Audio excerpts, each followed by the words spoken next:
Hi, my name is Jerry Boyers. It's really Gerald D. Boyers. I live at in Dutton Woods subdivision, 6577 Hansbrinker, and that's in Liberty Township. I was born in Toledo, Ohio. Right now, I'm in the Activity Center, the Senior Citizens Activity Center meeting place. It's at 7900 Cox Road, Westchester. The date of that today is Groundhog Day, 2-2. Maybe we're going to keep repeating this like the other Groundhog Days. Yes, I was in the Marine Corps, USMC. My serial number is 11-682-11. That's how I remembered it. And my MOS, my occupation there was 3531, which is a heavy-duty truck driver. My highest rank, and I got that in Korea, was sergeant. I enlisted in Toledo, Ohio. There was really where we is, I guess, inducted. And I think that date was January 22nd, 1951. Induction center was busy, crowded, people all over the place.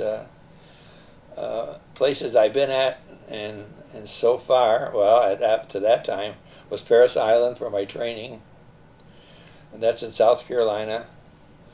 And living conditions were, I'm one of the rare people who can say that I've never been in a barracks.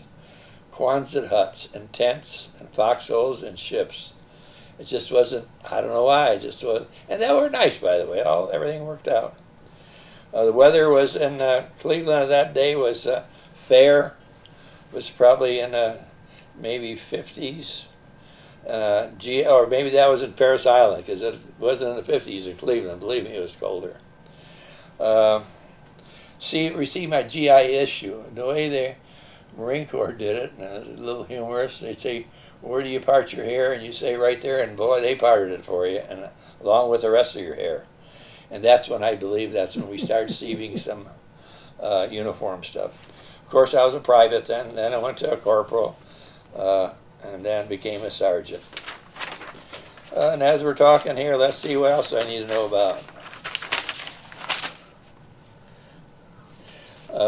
When we went from in Cleveland, from a bus, they took us to a train. And then the train stopped, I believe, in Pittsburgh. We picked up more Marines and took us to a Parris Island. And I remember, in a Parris Island from the train, put us on another bus.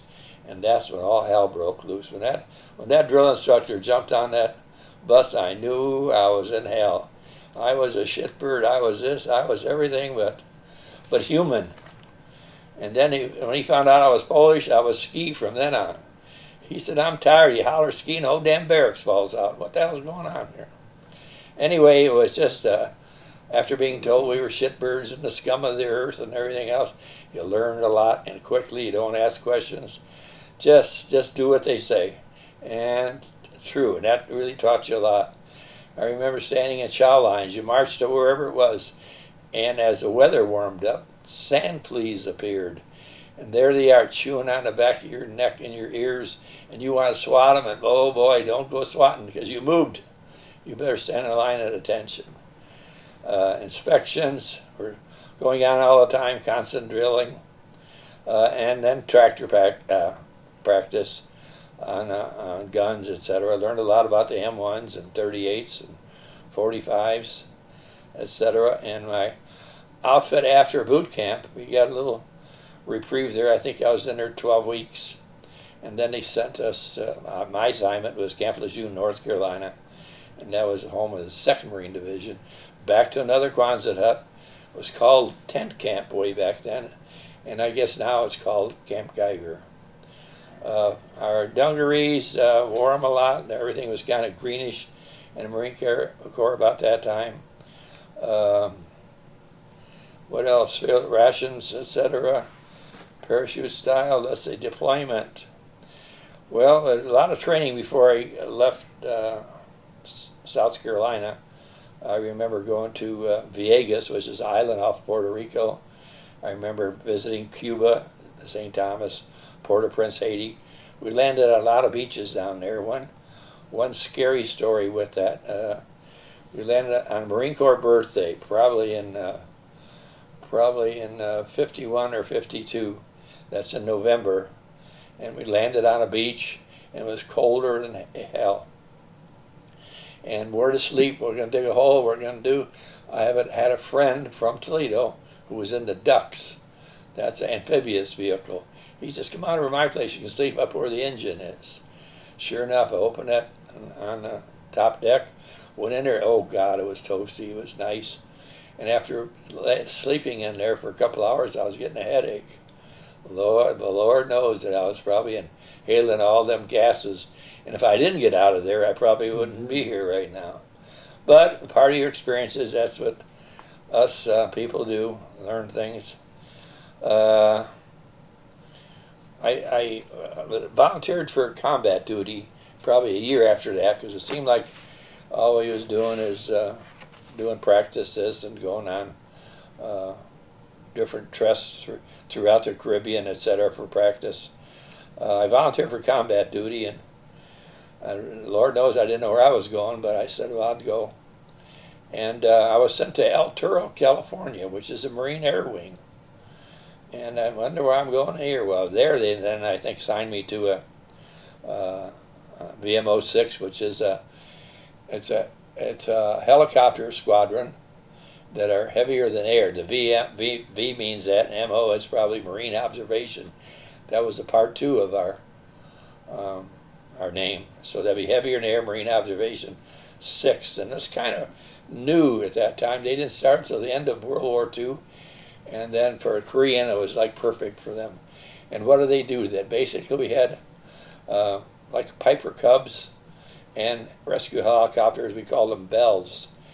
And somebody was wounded, etc. The Bell helicopter would go pick them up, put them on the outside. There was no inside. The pilot was in there. And then the Piper Cub planes, they're observation planes. There were 2 people in there, a pilot and a spotter. The spotter told artillery divisions where to shoot, when, how much, etc. So in VMO-6 we had a lot of officers, and there was a gentleman in my tent. I think his name was Abbott, Jules Wilbur Abbott, and all his job was to type up commendations. Daily they were coming, and they were getting shot at. No matter what they did, they were getting shot at. So they were all described. It had to be typed up. So there's a lot of air medals for the pilots, etc., and a lot of officers around all the time. My job basically was to do what they told me, which I knew, and was to being in the motor transport, where every day we had to go someplace to pick up something or deliver something. You wouldn't think there'd be a lot of that going on, but every day someone from the cook tent would meet up with me, and we'd go pick up all the supplies for the next day. We didn't have refrigeration, so whatever we got came from a refrigerator place. And we would pick up the food for the next day. In fact, sometimes we did a little more than that. The guy in charge of the cooking things, he'd have a Korean that worked for him. And while they were loading them up, he'd load up another case of bacon or whatever we think we needed. So we probably stole a lot of things right from the Marine Corps, but hey, we've got to do what we got to do. One of the exciting, I heard planes every night, and I think in the second night I was there, the air raid siren was sounded, and I said, well, here's what I find out what this is all about. And sure enough, they said, quick, we're going out in the field. There's fields next to us. And there was foxholes already dug in there, so if we heard Bed Check Charlie was who they called him, and instead he was looking, trying to spot stuff too. That's where everything was dark. Your whole area was just dark. And when you got out of there, we thought maybe they spotted something during the day to come back. Because you could see our planes from the air, but they were well protected from the sides, etc. Combat, everything is just over the line, maybe a couple miles ahead was 38th parallel. And it seemed to me like the Marines ahead of us did all the really work, was to push the communists and North Koreans back up past the 38th parallel. And that's where it was when I got there, because we didn't move at all.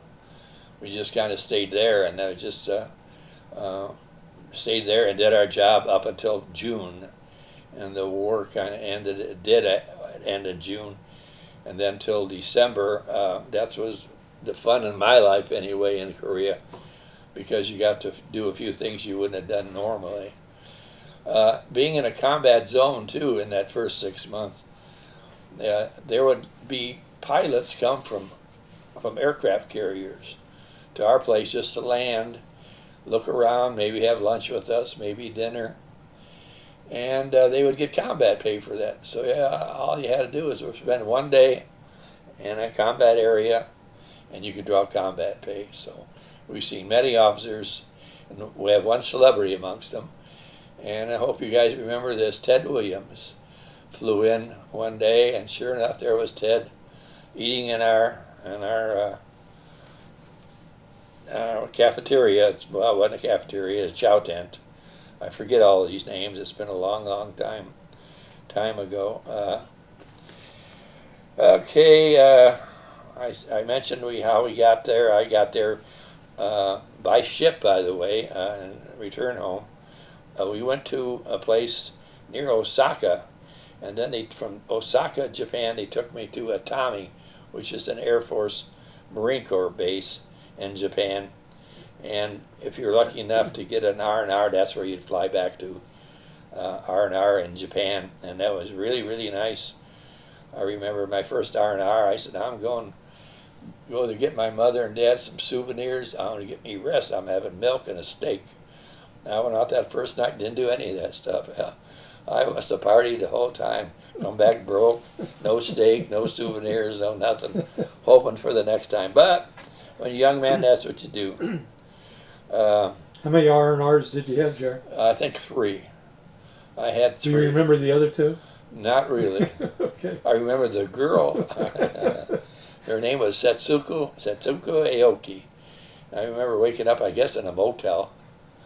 And right next door there was a school.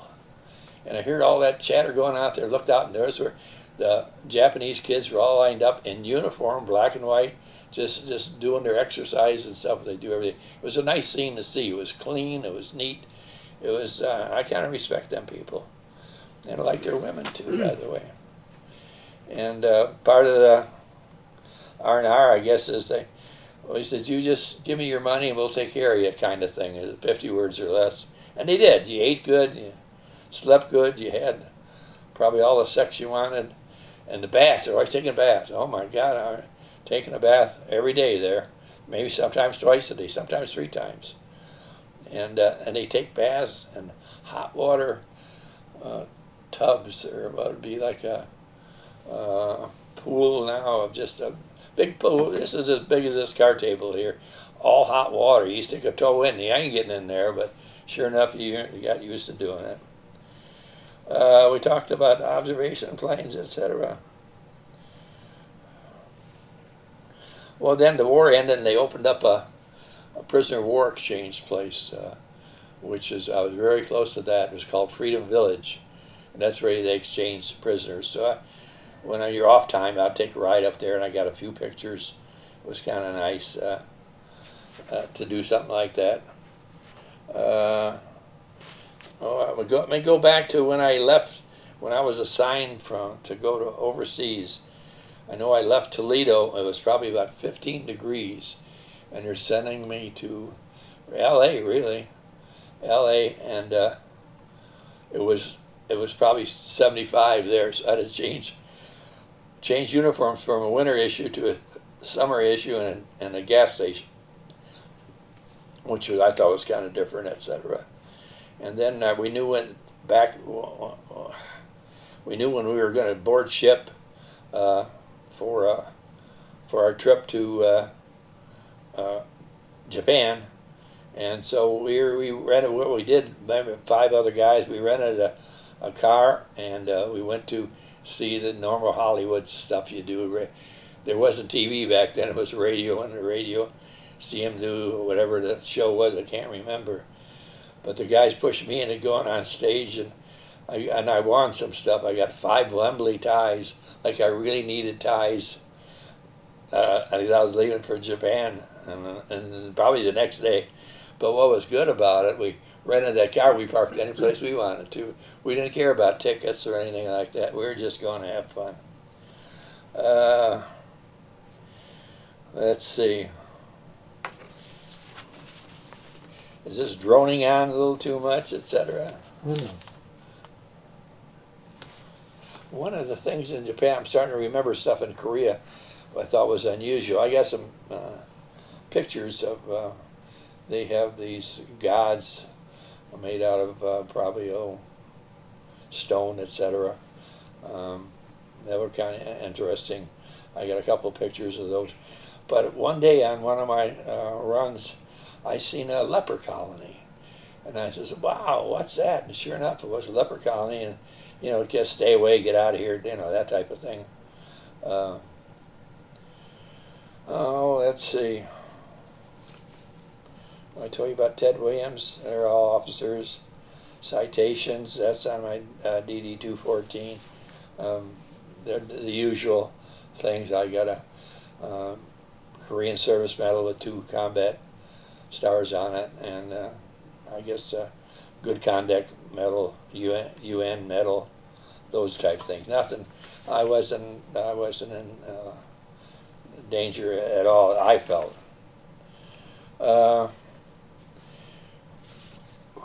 When the war ended, I thought it was starting to get interesting for me.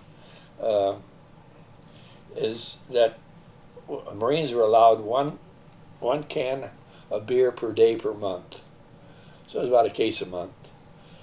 And the guys, we decided that ain't enough. We better get a little more beer in here. How do we do that? And I told them that I was picking up supplies of airplane parts or something. And I seen an Army base, and I could stop in there and see if they had a PX. And we're talking, that was probably 30 miles from us. And then it was a PX, and next time I was there, I says, do you have any, is there a way a Marine could get some extra beer? He says, you got extra money, we'll sell you extra beer. So I think I was with another guy, we scraped up, and we didn't have money, we had script, it was called, so we rummaged up $30 or something.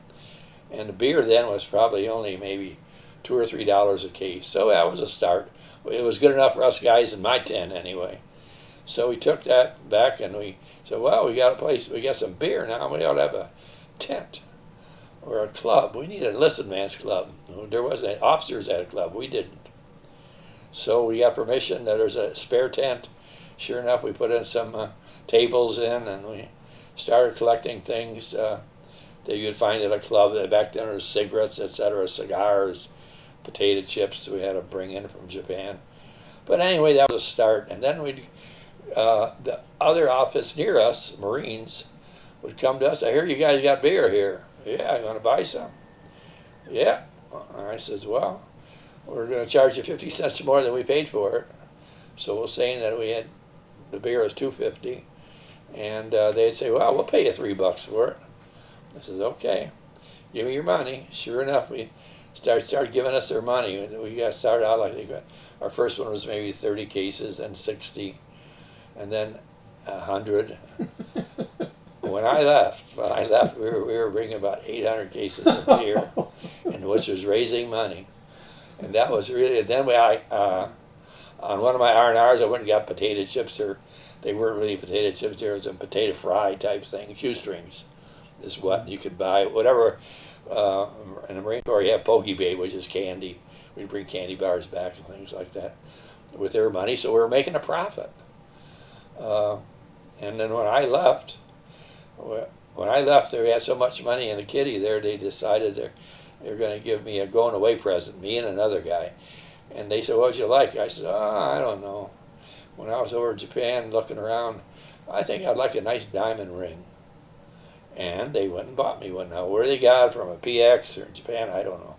And he got a very good camera out of it. But when I left Korea, it was in December of '53, they gave me this 3-diamond ring, and it was beautiful. I don't have it now. My wife compensated it. She made it into a ring for her with her regular one, and they got another stone that matched those. And the jeweler said they were high quality diamonds, and there was well worth. Of course, I didn't pay anything for it, so that was the thing. My wife's running around with that today, and that's I think. As we're getting around now, more and more because there's fuel to pick up, there's water to pick up, there's food, everything, the parts, people. I remember several times picking up Generals at K-16, that was in Seoul. I think it was Kipu Air Force Base, but I'm not sure. And picking up Generals because they wanted to see the front lines or where they were, etc. I can't remember which, both of them.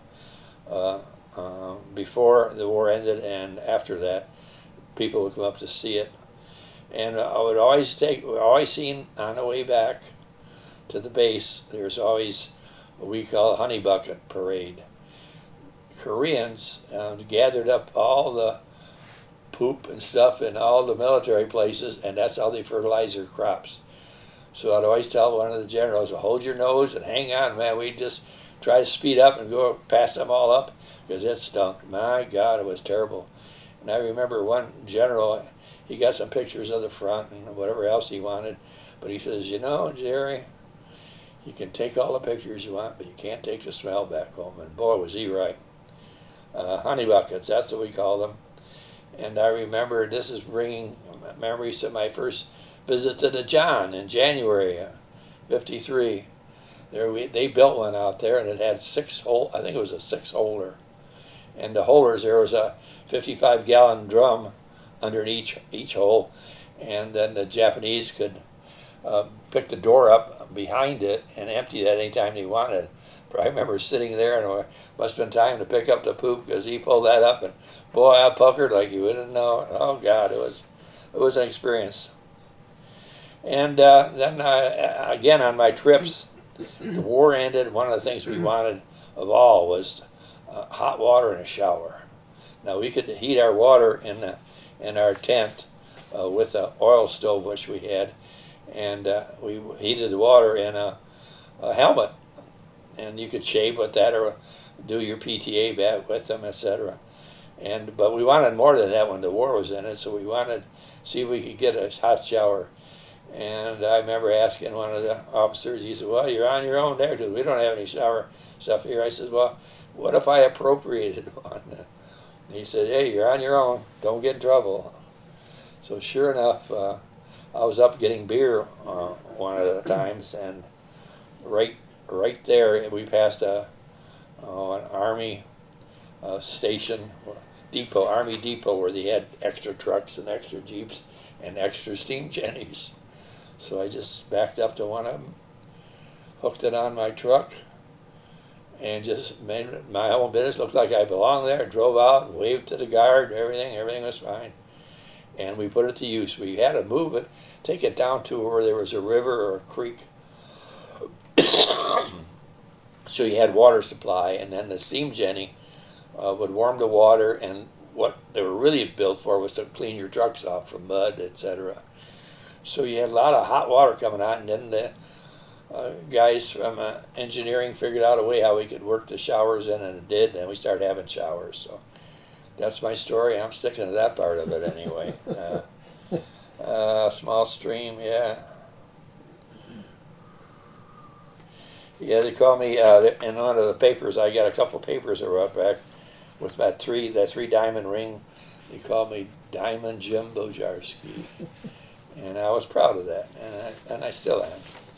Okay, moving along here. Have we covered everything? I don't even think I got discharged. That was another maybe unusual thing. I actually joined the Marine Corps in January, I think it was the 22nd, 51. Well, to get my 3 years in, I had to stay to January 22nd, 54. And we landed in San Francisco. We went under the bridge. That was kind of exciting.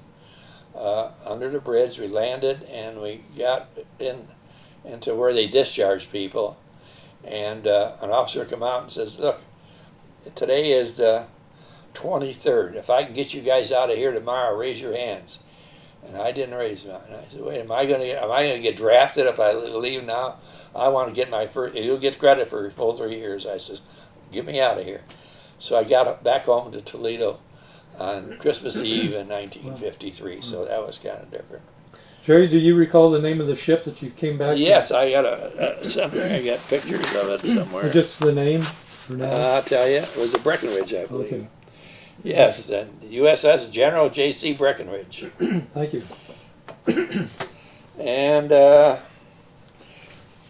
the story with that too. That says I'm getting winding down here. When I got home on Christmas Eve, 1953, I got home and my dad says, "I got everything ready for you." I says, "For what?" He says, "We changed our name." I said, "Change our name? Am I an orphan? What am I doing here?" Anyway, our real name, what I enlisted with, was Bojarski, Polish kid from Toledo, Ohio. And my dad was always known, as far as I know, business-wise, it was Stanley Boyers, and that's what he changed it to, Boyers. So I think in February, as soon as in January, he had all the paperwork done. All I had to do was sign it, and they recorded it, and I have a copy. So now I'm Jerry Boyers rather than Jerry Bojarski. So that's kind of an interesting part of the story. And what about your brother? And my brother is another story too. He was my brother was Stanley Bojarski Jr. and I was Jerry Boyers, and I have another brother, Ron Boyers, and I had 2 sisters. So they were all Boyers, and he was a outcast. He was the Polish kid in the neighborhood. And but like I say, it's all interesting things that done. And I guess back then it was not unusual for name changes, etc. From a lot of people coming. My grandma and grandpa came from Poland, so I'm full-blooded, and I even got to go to Poland after, and I'll probably last 15 years. So that was kind of interesting to see, or where the prisoners were held. It was kind of sad, probably the saddest day of my life. And I hope I covered everything with you. I got a couple honors. I think I drove 4,000 miles. Safety miles in Korea, and for a short period of time, that's a lot of miles. Let's see what else I get. That's probably about it. Oh, I did get when we passed the international date line. That was fun on the way going to Korea. We had to pass that, and the Navy had a big to-do with that. We were running around our skivvies, and they had hoses squirting us, and they had electric probes just poking us away. Woo, woo. So it was kind of fun, exciting, and why we were doing it, I didn't know until after they give us a little piece of paper that said you did that. Well, that's about all I think of. I hope it helps somebody down the road, let you know what happened in my life. Just did my job like you should, and meet a lot of interesting people. There was no entertainment, there's no communication, so we would sing songs at night, especially after we got the beer, by the way. Yeah. But that was something. One thing, the beer be a big deal, but it did them, and it was fun. Jerry, did you have USO shows there? No, never. They might have had them somewhere, but I never seen one. Okay. Never seen a USO show, which is probably a good thing. What about any experience with the Red Cross? No, but I seen a lot of their vehicles up at Freedom Village when they were exchanging prisoners. They would grab a lot of them right away and take them someplace. No, not at all. There was no benefits, etc. Okay.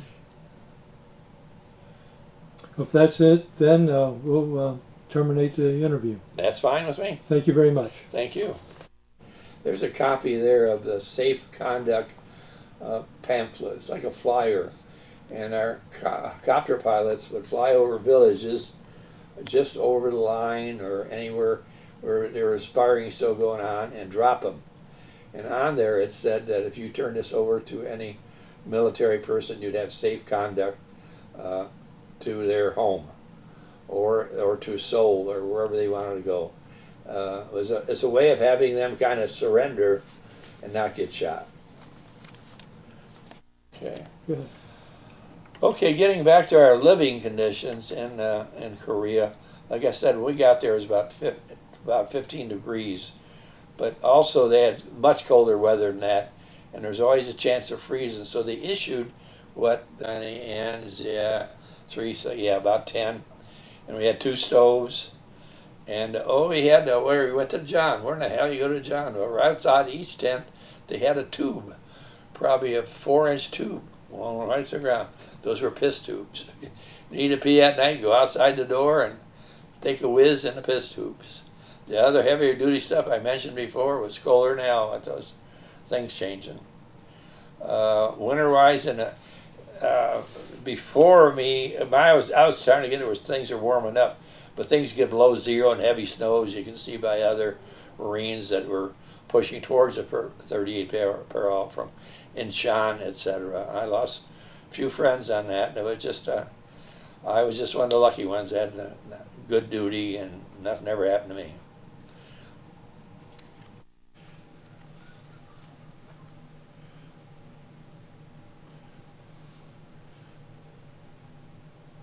I got a picture of our tent on the outside.